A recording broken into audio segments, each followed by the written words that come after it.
You are now listening to the A Dose of Disruption podcast, powered by Experian. Weekly compelling conversations on making money moves and growing your network. The place where you can learn to be you and do you all at the same time. I'm your host, Shelly Bell, and now, let's see what this week's Level Up looks like. All right, what's up, y'all? Welcome to A Dose of Disruption with Shelly Bell. Let's jump right in with our quote of the day. The things you take for granted, someone else is praying for. The things you take for granted, someone else is praying for. Interesting. The reason why I think that's interesting is what we're going to get into today, which is the Shelly Brief. Shelly Brief. Hashtag Shelly Brief. So you may have heard over the last couple of months, this news came out about a Houston business owner, a restaurant called True Kitchen, where some women started twerking in the restaurant. One woman took it a little too far, I guess, for the owner's taste, and was like twerking on top of holding on to the window and on top of the couch. And well, the owner wasn't feeling it. Now, and I had a lot of discussion about this. And so what the owner did is he came in and he did this whole speech about how he has the kitchen. I mean, he started his business for Black people and how we are, showing off and showing out. And we saying we want nice things, but then we twerking inside of it. What's wrong with us? This idea was like, I built this for y'all. I did this for y'all. And I don't need your money if you're going to be twerking. I mean, I'm paraphrasing, of course. You should definitely look at the video and all the videos and all the angles, because I looked at all of them to try to figure out what exactly was happening in this restaurant. Well, come to find out, there are mixed messages about what actually, like whether you can dance or not dance in this restaurant. The owner does enjoy a good turn up, but on this day, I guess he did not enjoy a good twerk. The twerk went too far for him, but he likes to turn up.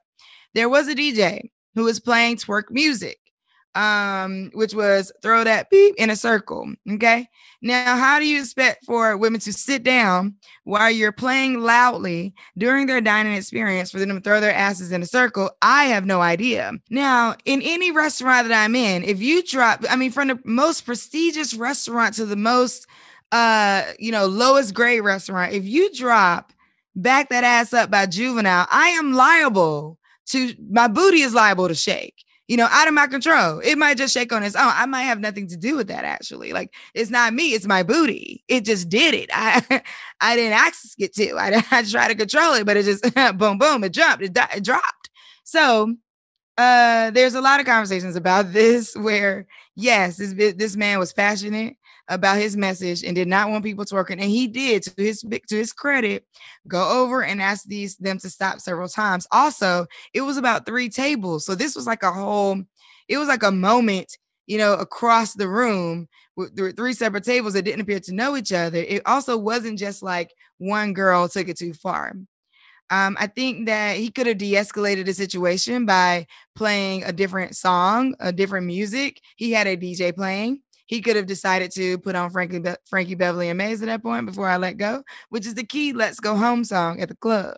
He could have decided to put on a slow song, to calm everybody down. A little Smokey Robinson will calm your twerk all the way down. You might be slow twerking it, or maybe your mom or your grandma will, but the fact of the matter is you won't be twerking on the window, twerking on the couch, twerking on the tables over people's food.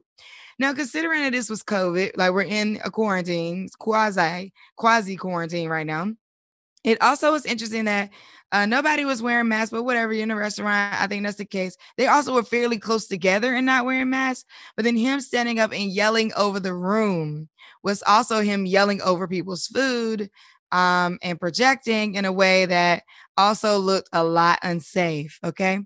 Now, another part of the conversation that has come up is that some people liked it.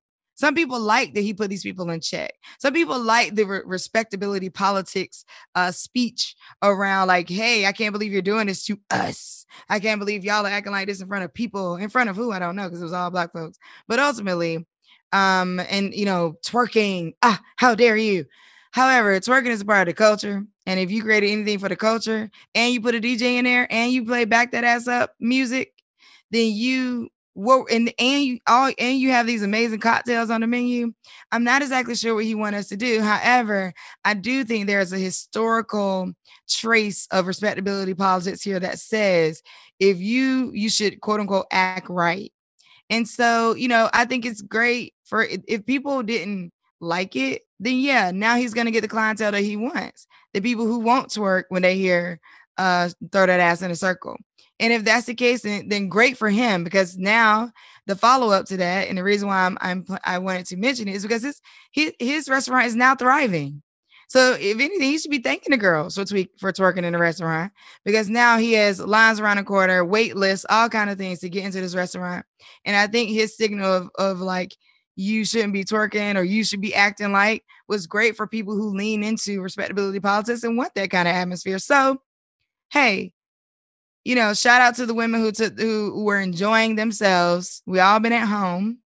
And also, like, the onus is on the business owner to de-escalate any situation, even if it goes, even if you went over and asked him, it is on him, in my opinion, to then de-escalate with the music, call on the bouncer or security. He, as the business owner, should have thought about what he was doing. I also, on the other side, want to give him grace. He could have had a bad day all day. He's currently in a lawsuit with another restaurant he was a part of. But being that this is not his first rodeo, the onus is on the business owner. And that is how that works, fortunately or unfortunately. And the I don't need your money thing, that is always inappropriate for anyone, any business owner under any circumstance. The I don't need your money to a customer, in my opinion, in this type of situation in a restaurant, that was just didn't make sense for the language that should have been shared. So there it is. Some restaurants will probably enforce a no twerking rule. And also, I would push them to enforce a no back that ass up or throw that ass in a circle or body yaddy yaddy songs being played by your DJ. Okay. So everybody should take accountability here. No one person is at fault, I think, in a way, but definitely the onus is on the owner. So there you go. That has been our Shelly Brief. Now let's get into it. Today's thought partner is Flame Newton. I met Flame in college. I'm so excited for him to talk to us today because he actually went to prison for a few things related to credit. He had found a really interesting way to steal identities and flip people's credit and then use it. And then he came out, he went into jail, learned a lot, came out and turned that into a very viable, positive, community-oriented business that is helping people understand the American credit system. How about that for a major success story? He is our game changer today. Everybody here listening to my interview with Flame Newton, CEO of the School of Credit. Joining me today is Flame Newton, the CEO of the School of Credit and Access to Money, also known as ATM.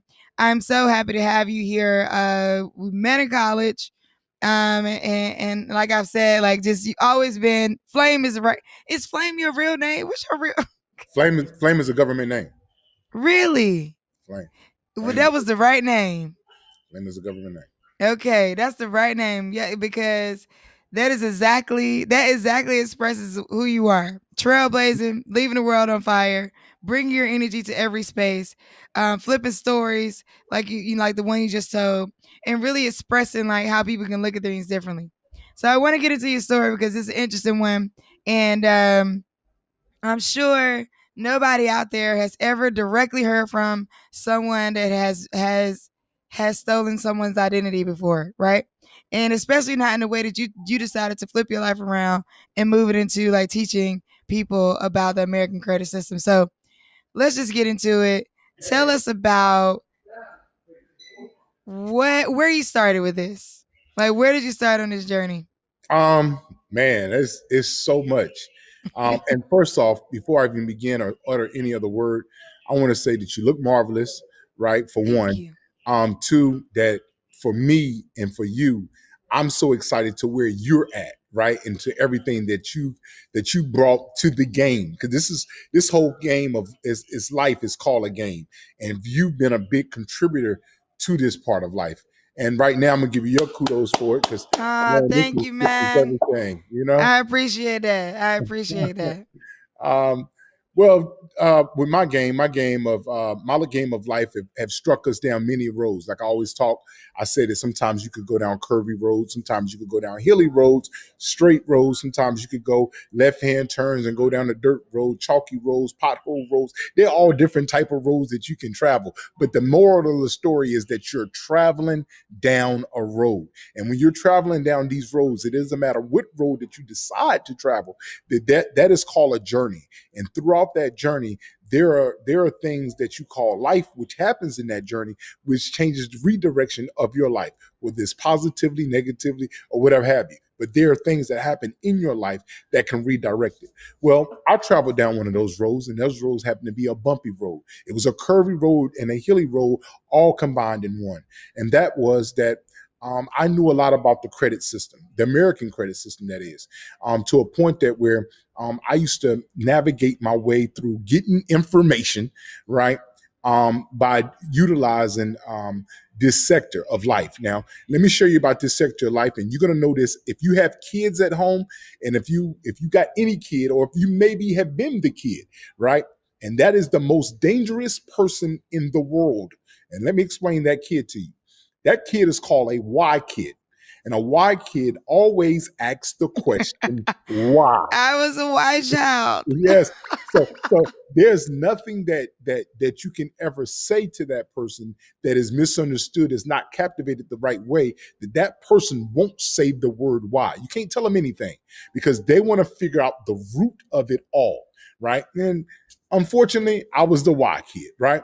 And so with my whys came a lot of whys, especially when it became to the credit system. So I always understood that when it got into credit, as many of us have, we go through school, we come up with student loans and those things of that nature. Well, I had student loans too, even though that I was on a full scholarship. Summers, I get student loans, so I get a refund check. Everybody knows about the refund check. That's party time, Yes, the baby. refund check. You got your refund check, girl. I got my refund check. So I was manipulating that, trying to get the refund check. So I took out student loans, just like many of us, even though I'm on scholarship, because I get that money fully back. And after you get out of school, you go through life as it takes you. And the next thing you know, you got to pay back the student loan. You got to pay back these things. And I started getting into a different organization, like I told you, on the road. And that road landed me in hot water. Because I started to study credit, investigate credit, and get all the knowledge of credit that I could possibly get, to a point that I use my knowledge improperly and illegally. And what I did was I stole identities. I'm the first one to say it. You don't got to look me up. I'm telling you. And I went to federal prison for bank fraud, money laundering, and a slew of other things, right? But along that path of me going there, right, because the federal agency said I did something that they never seen, heard, or even done before, and that was I only stole people identities that had bad credit, not good, bad. Now, first off, before I even begin again, I always like to take this moment to apologize to any victim that I've ever affected, because I want to make sure I'm not making light of any of these circumstances. And what I did was completely wrong. It's worse than being a murderer or being a robber. And what is that? That means I killed people and I robbed them while they were still living.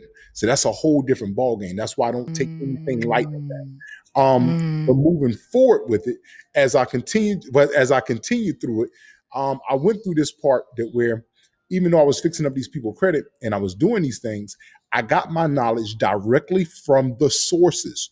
So when you're talking about getting knowledge, I went out and I would find out who wrote this article, and I would read a lot, whether it was Time Magazine, was it any magazine. It didn't matter what it was. It didn't matter what the newspaper was. USA Today was my source at looking at this stuff. And I would see the money section. I would look at it and who this article was written by and how could I get in contact with them. And I knew they had conferences and conventions, and I would go to these conferences and conventions. And these conventions cost a lot of money. I'm trying to tell you, these conventions cost like $2, $3, $4, $5, $6, $7, $8,000, right? This just to attend, right? And then that doesn't got nothing to do with what your food is, about where you staying at, about what you're driving, about your travel to get there. It's so much other stuff that goes into it, right? I couldn't afford that stuff. I couldn't. So what I would do was, as a Y kid, I would figure out it was at this particular hotel, which is a high quality dollar hotel, like the Waldorfs and the Ritzes and things of that nature, right? They always keep them there, something major, and these rooms will cost anywhere between $300 to $400 or $500 a night, and I would just go. And I would just say, if I get in that vicinity, I'll figure it out. So what I would do is I get there 3, 4, 5 days in advance, and I would just study the staff routines, how they move, what was going on, because other conferences are there doing out that week too that had nothing to do about the one that I was coming with. But their staff was still the same. How did they move? And then I understood that light conversations, making them laugh, because these people are in low-paying jobs. And when you're at low-paying jobs, it's the little things of life that can excite your life. So if I came around with a joke or two, talked to them, this, that, and the third, and brought a smile on their life, they will begin to open up and talk to me. So then it got to a point that where I understood that next week that their light bill was due. And I understood that they only had half of the money. And I understood that if I could provide the other half, that means if I'm doing something for them, they're going to do something for me. So I would provide the other half of that money, and then they would they would make sure that when I came, everything was right for me, so I could get into these conferences. And the way that I look now with the polo shirt and my hat to the back, that was the way that I went into these conventions. Because when I went into them, I had a purpose. I had a purpose to stand out. Everybody else was in suit and ties. I will rep like this, right? I would have Chuck Taylors on. That was just my style. I didn't wear the hard bottom shoes because I always wanted to stand out to a point that where even though that the crowds were small amongst African Americans, I still wanted to make my knowledge be, I still wanted to be known even more. So, but how do you, I got a question about that. How do you do that and not feel insignificant or insecure? Like, because if you at this conference with these people all buttoned up and they all, and this would be good for the audience to hear. And what I'm kind of hearing you say is because you knew your objective, right? Like, so being in among that crowd maybe didn't affect you as much, but did you ever get looks or like, oh, what's this dude doing here? I got them all the time, and I loved them. I loved them because this is how I operate my everyday life. So if you don't know, and if you on here and you're listening to me, and let me show you how I operate my everyday life. If I can tense for 1 second or one bit that there's a hate, a distrust, or anything providing between me and you, right? Where there's a little bit of conflict between me and you, at that point, I force myself on you. I force myself on you. So if you ever want me to be forced upon you, stick your nose up at me. Turn the left cheek. I'm going to get to you. And I'm going to get right. I'm going to be in you so much to a point that when you be like, now I'm stuck with dude. Like I'm stuck with him. So now I knew one thing for sure and two things for certain is that my knowledge of the credit system was by far more advanced than people ever seen. So if I got into the vicinity of the certain people and I can just open my mouth, right? I knew that I had a shot because what we all understand is, Shelly, and correct me when I'm wrong. Somebody comes around you and you're in the same class that they're in and they know a little bit, but they don't know too much. You'd be reluctant to talk to them. It's just natural. Right. But if somebody tells you something that you didn't know, now that makes you being more intrigued to know more about them. So if I could tell you certain things that you didn't know about the same system which you're operating, now you're saying, hey, who is this guy? How does you're going to either say, hey, I didn't know that, or B, how did he know that? Right? This is that, what I mean? So when I'm getting in close, I'm getting all this interaction and I'm getting this action. So that's how that went. You know what I mean? And so wait, was this was after you got out? You started going to, this is before you went in? This is before I went in. Oh, so you were doing all this studying before you even went in? Yeah, before I went in, because I wanted to make sure, right, that when I was doing these files, so you got to understand something. When I got a file, don't forget when I first got on here, we first talked about what I did. The government said they never seen her even done before. It's because I took bad credit and I turned it into great credit to use it for my own good, something they never seen, because I used to study it. to a T. I used to say, okay, if I put this trade line on there and put that trade line off, what would it look like? I add these two trade lines, take that trade line off, what would it look like? I got 3 late pays on there. How about I remove them late pays? But hold up, who are the late pay people? What makes them a late pay? The credit bureau says there's a late pay.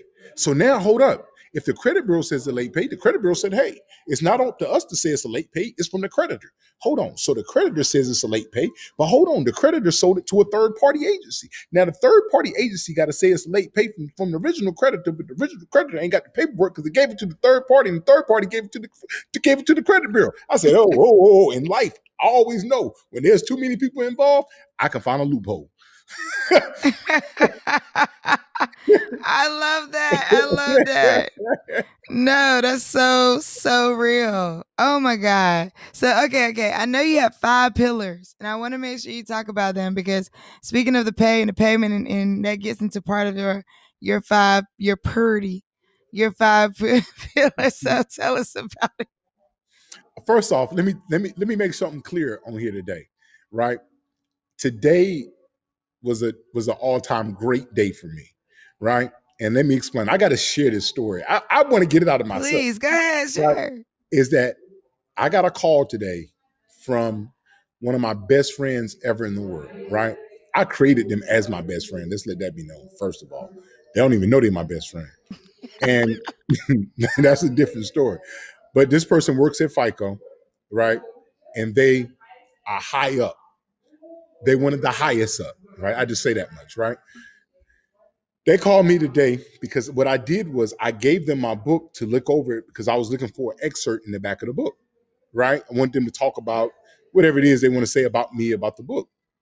But what they did was they critiqued my book. And she gave me my book back. And man, she had a footload of notes. And she talked to me about some things. But she also said, Flame, I've never seen a book about credit in all of my years.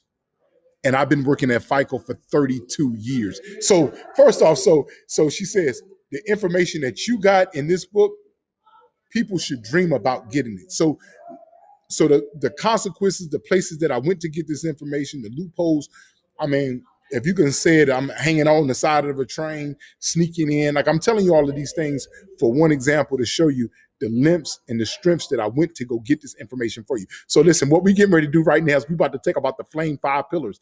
5 pillars. Get your pens out right now. I got to get 5 pillars out to you, right? First, before we even begin in this, I want to talk to you about a few things before we get into them. First off, FICO. FICO is the score model that you want to use. Let's not imitate anything else. Credit Karma uses another scoring system, which is called Vantage Score. I think Vantage Score is a nice person. I think they do great things and great accolades. But one thing that they're not is they're not FICO. FICO is distributed by 95% of all lending institutions. So mostly all of your decisions are coming from FICO. FICO has a scoring system, and the scoring system goes from 300 to 850. All right, let that be known.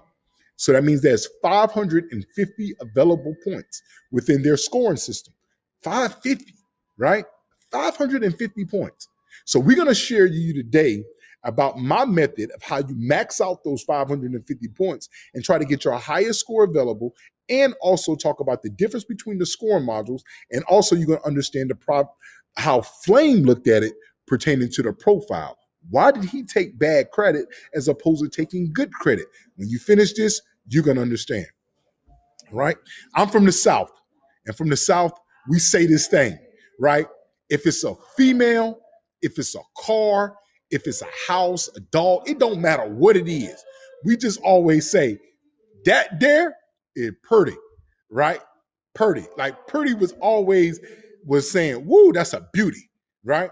And it's not always talking about a female, it's talking about cars. It could be anything that you get excited about. You say that they're purdi.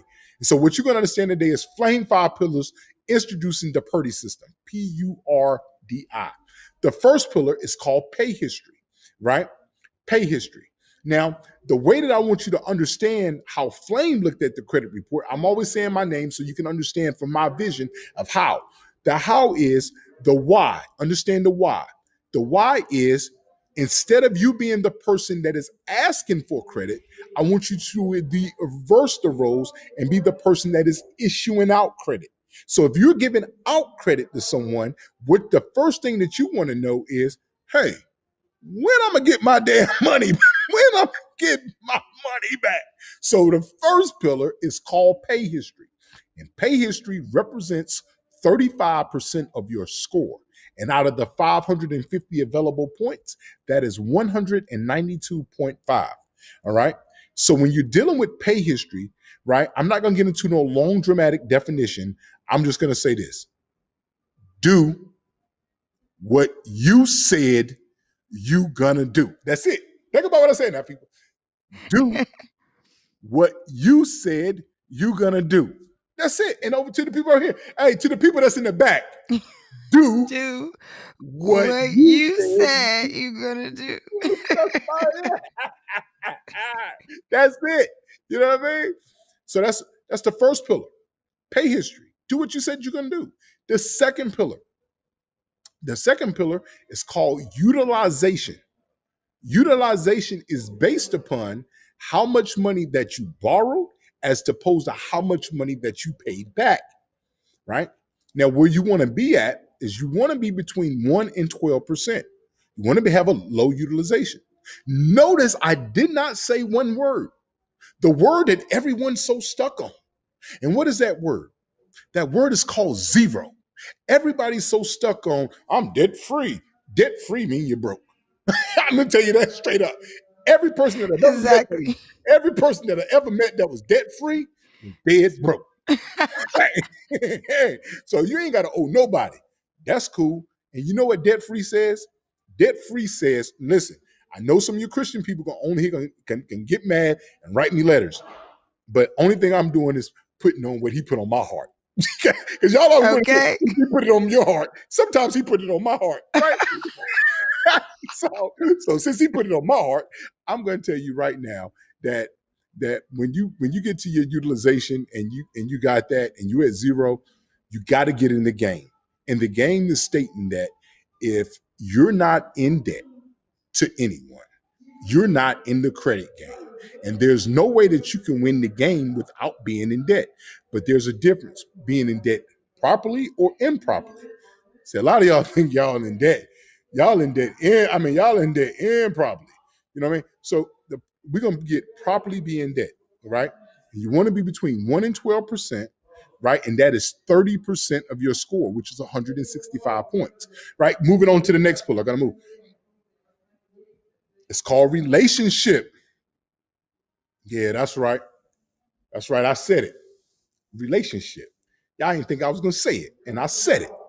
Relationship. See, within a relationship, guess what? They do something for you, and you do something for them. At any given time, in any relationship, whether it's a son and a mom, or whether it's a mom and a husband, or a husband and wife, or however you want to say it, whether it's boyfriend and girlfriend, whether it's two friends, a co-worker, I don't give a damn what the relationship is in life. In life, anytime that the relationship is altered by one person doing way more than the other person, that relationship is going to have a strain. And that strain is going to be very harmful, and it's going to be very toxic at the end, right? So what we want to make sure is that we're doing something for you and you're doing something for me. And it works in the credit world. Now, how the credit world works is 15% of your score. The longer that you had a relationship with the creditor, that strengthens your relationship with them. So think about this. Just be honest. Like, let's play the game fair. It's a fair game that we're going to play. If you was late and you only had this account for 6 months and you was late twice in 6 months, don't you think that creditor is getting scared of you? I mean, just be honest. I don't care about you, but nah. Don't you think the creditor is scared of you? This man, me. I don't know, dude. You know what I'm saying? But what happens when you had a relationship with them for 10, 12 years and you was late? Don't they look at you differently? They're gonna ask you now, what happened? Have you ever seen a person that come to work every day on time before work, and the moment in the day that they come in late, everybody at work looks at them and says, hey, you was late today. What happened? I had a doctor's appointment. Oh, we was getting worried. We was getting ready to call the cops to your house because that's unlike you. You see what I'm saying? So these are the type of things you're going to understand. That's 15% of your score. That's 87.5%. All right. So listen, the fourth pillar. The fourth pillar is called diversity. I call it mom, right? Because I understand how value a mom is. See, a mom is just valuable, man. I mean, if you hear you a mom right now, let's pause for a second and congratulate you, man. If you're a mom right now, let's congratulate you. Thank you. Right? Because when you're a mom, you do so much. I mean, you a butler, you a maid, you a chauffeur, you a cook, you do everything. But the thing about a mom is this: no matter what she's doing, she makes it look easy. Think about what I'm saying. So she's able to do all of those things, but she makes it look like it's a part of normal everyday life. See, when you're able to have a student loan, a car loan, a mortgage, 5 different types of credit cards, a store card, a service merchant card, and don't forget, these are different type of cards. I get into that on a whole nother podcast with us, right? When you're able to have these different things on your credit report, what that shows, Shelly, is it shows that regardless of what comes your way, I can handle it. You see what I'm saying? You see what I'm saying? It don't matter what comes my way. I can handle it. You know what I'm saying? I got a light bill. I got a water bill. See, it's something different by being broke and paying all your bills. You ever seen a person that got money, but they got a bunch of bills and they ain't really got no money? They look like they got money. They walk like they got money. But in reality, they ain't got no money. Because at any given second, some shit can get shut off and revamp their whole life. You know what I'm saying? Mm-hmm. So when we get into that, let's get into our fifth pillar. Our fifth pillar, and that's 10% of your score. Diversity is 10% of your score, which is about 55 points. So our fifth pillar is called inquiries, right? The I on purdi, P-U-R-D-I. So the fifth pillar is called inquiries, and inquiries means ask or beg. Right? Let's go over that again. Ask or beg. Right? So Flame, where are you going with this? Shelly said, Flame, where are you going with this ask or beg? Shelly, if this not it, we don't mind an asker. Somebody ask you for something, do you mind that? Nope. But we all hate beggars. We just all hate beggars. If you're begging, we're naturally in tune to get upset with somebody when they start begging. Can I borrow $20? Give me a second. Can I? Look, man, leave me alone. All right. So begging is what we frown upon. Asking is not. So if I look at your credit report and you have 3 inquiries on there, and I look at your credit report and you got those same 3 accounts, that means you were asking. But if you got 3 inquiries on there, right, and you don't have those 3 accounts, that looks like you're begging. Regardless of why you didn't take it, that's not the issue. It looks like you're begging because it looks like, let me go over here and get some. Let me go over here and get some. You know that old mall routine, Shelly? You know, Christmas time is good for it. Come in my store. Anything that you get today, I'll give you an additional 10% if you just apply for the credit card. Apply. You apply. You go to the next store. They tell you something different, 15%. Next store tell you 20%. Next thing you know, you run around there trying to get some stuff off, but you're ruining your credit. You know what I mean? So that's where I want to wrap up, give you the Flame 5 pillars of credit. You know, when we start talking about pay history, utilization, right? Relationship, diversity, and inquiries, that is it, man. Talk to me, Shelly. I'm on now. Man, listen, I loved it. I loved all of it. I was just taking so many notes. Now I was just quiet. I was letting you do your thing. I really appreciate it. So, okay, couple questions, right? Because I think like you ran it down. So I love the points part because that's something that I never hear people talk about, like how much each of this is weighted as on your credit. I also think that people just don't want to look at their credit. So considering like what, you know, people just like, oh, my credit's bad. Talk to me a little bit about how it can change and how quickly, because what I learned and one of my favorite parts of what you talk about in utilization is I call it like debt to credit ratio versus debt to income ratio. Correct. Which a lot of people think about debt to income ratio. So they're like, I want to get this debt out of here. But it's like, no. Your debt is a part of your wealth, right? Yep. But when it comes to looking at your credit and moving your credit, I also feel like a common thing that people have been told is that, oh, it's going to take a year. It's going to take 6 months for you to move your credit score. And what I learned, and you can speak to it a little bit, is that when you got a debt to credit ratio, you can actually move things in a credit cycle if you're careful about your utilization. Well, So, go ahead. I'm glad you touched on that. That was perfect by you. You know, because I can slip up and I can say things that are harmful to people's health. When I say they ask the question is always being asked, saying, how fast can I jump my credit score? And my answer to it is, shit, you can jump your credit score tonight if you want to. Right. You know what I'm saying? If you want to. You know what I'm saying? But this is something that I want to make sure that I'm clear cut across the board, and I make sure I get off with emphasis. Is right. Credit score is one thing, right? And that's what two people in the country have gotten you guys conform with, right? And that is the media and the mall, right? The media in the mall concerns ourselves with the credit score. But there's another credit algorithm that no one talks about and that you're going to learn from here. One that I learned to use, and I learned to use it and manipulate the system by it. But I'm going to share it with you guys tonight because I want you to manipulate the same system. Watch. It's not about the credit score. It's about the contents that are on the credit profile. It's not about the credit score. It's about the contents that are on the credit profile. There are three ways that you can see that you can get approved for credit, right? So let's go over the three so you can understand this.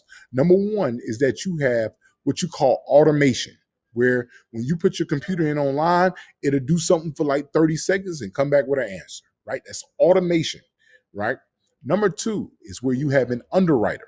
It's one person makes a decision on the whole file. Two, that is called manual underwriting.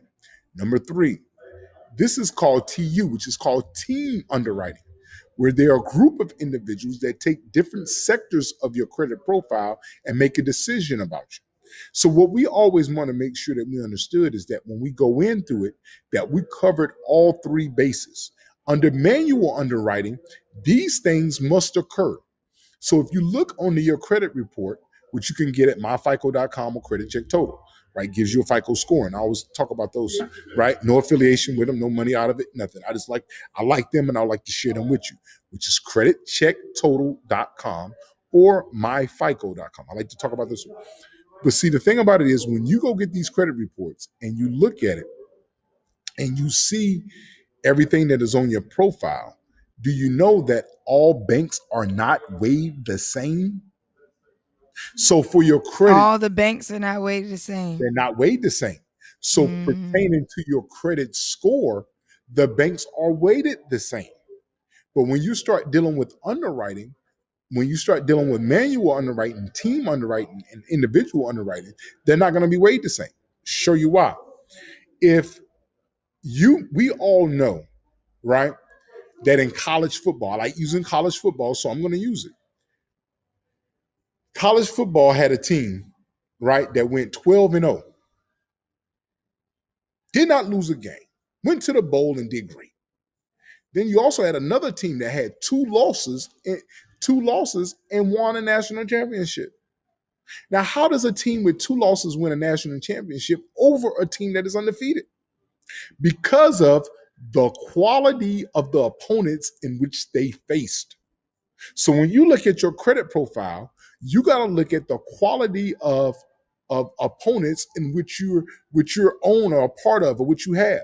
See, there's a difference between a Chase Bank, Wells Fargo, Bank of America, Capital One, Citi, and Barclays, as opposed to a BB&T, a SunTrust, or a Fifth Third. It's just different. Now, whether you want to say they're good banks or bad banks, that's up for you. That's your personal opinion. But what I'm here to tell you is that they're called big banks for a reason, because they're nationally known no matter where you go, right? And so what we're trying to do is make sure that your credit profile stays thick. There's a difference between thick and thin, that it stays thick with these big nationally known banks. So now when you go into places, everybody knows Chase. It's not no secret.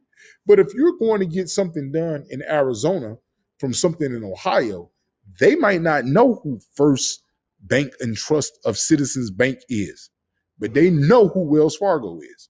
And so the quality of banks differ because the underwriters are different and they understand what it takes to get that. So are you with me? Like, yeah, I'm turning up just a little bit. Man, listen, I'm over here like I don't even know where to go next with the questions because I don't know. We're gonna have to bring you back for another episode because I got so much more I want to ask.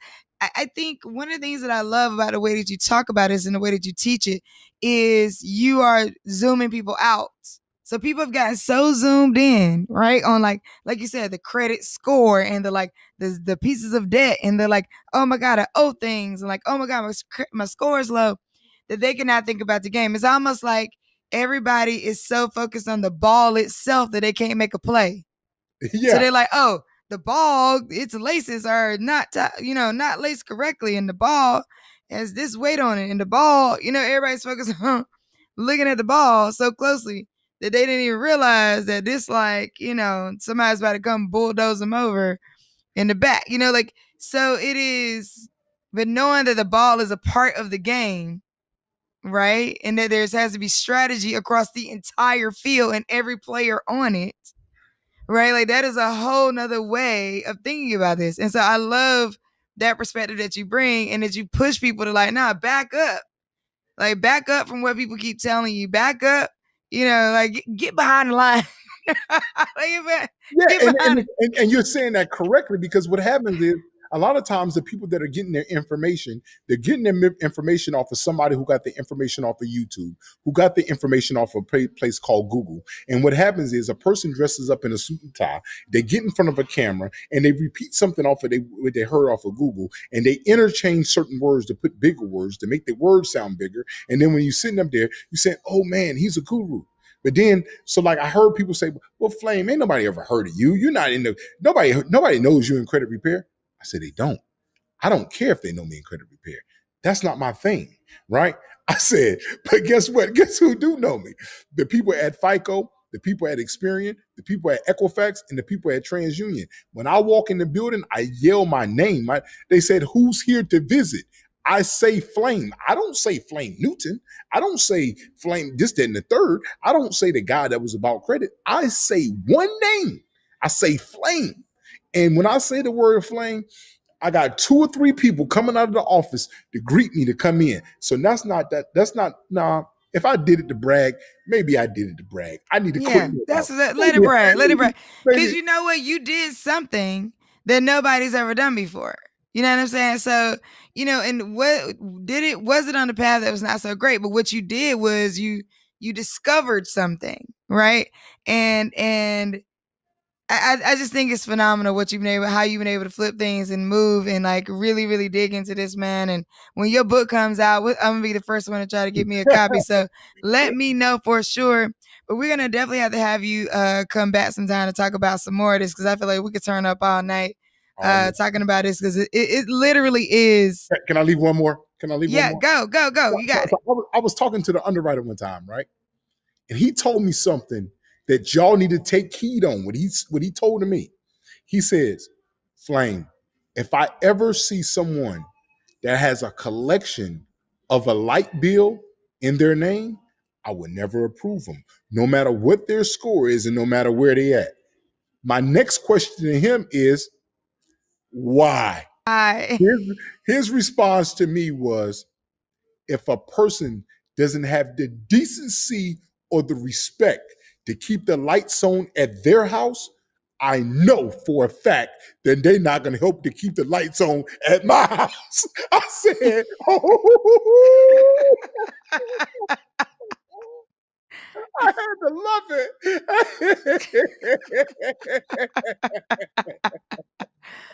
Oh, that's so good, man. Well, listen, this has been amazing. And like I said, we're going to have to bring you back.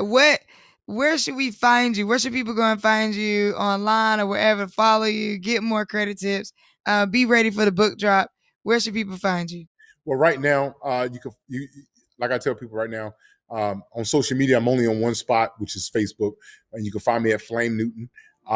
You can also shoot me a message on email at flame@flamenewton.com, or you could go through the schoolofcredit.com, accessthemoney.com. Listen, forget all that. I'm in your face right now. Whatever you want, I'm gonna get for you. You know what I mean? Right. Don't look for somebody who's looking for you. Only look for the people who looking for you. That's right. No, hey, listen, that's a whole word. Okay. So thank you so much, man, for kicking it with us today. I mean, like, yeah, I got so many nuggets. This has been amazing. Flame Newton, y'all. See the CEO of the School of Credit and Access to Money. Look him up on Facebook. Make sure you stay tuned and check out everything that he's doing, because I love the energy and he's giving it to you straight, no chaser. Okay. So thank you so much, Flame. No, We'll thank talk to you you for soon. having me. I want to tell you, I got the utmost respect for everything that you got going on, and you're doing a phenomenal job, and that's from head to toe. You are, you know what I mean? And give you a kudos while you're here. I got to, you know. I appreciate you, man. Thanks for joining us, Disruptors, and congratulations. You have taken another step toward being friggin' amazing. Make sure you visit us at adoseofdisruption.com, where you can subscribe to the show in iTunes, Stitcher, Spotify, or via RSS feed. Rate and subscribe if you're all the way live.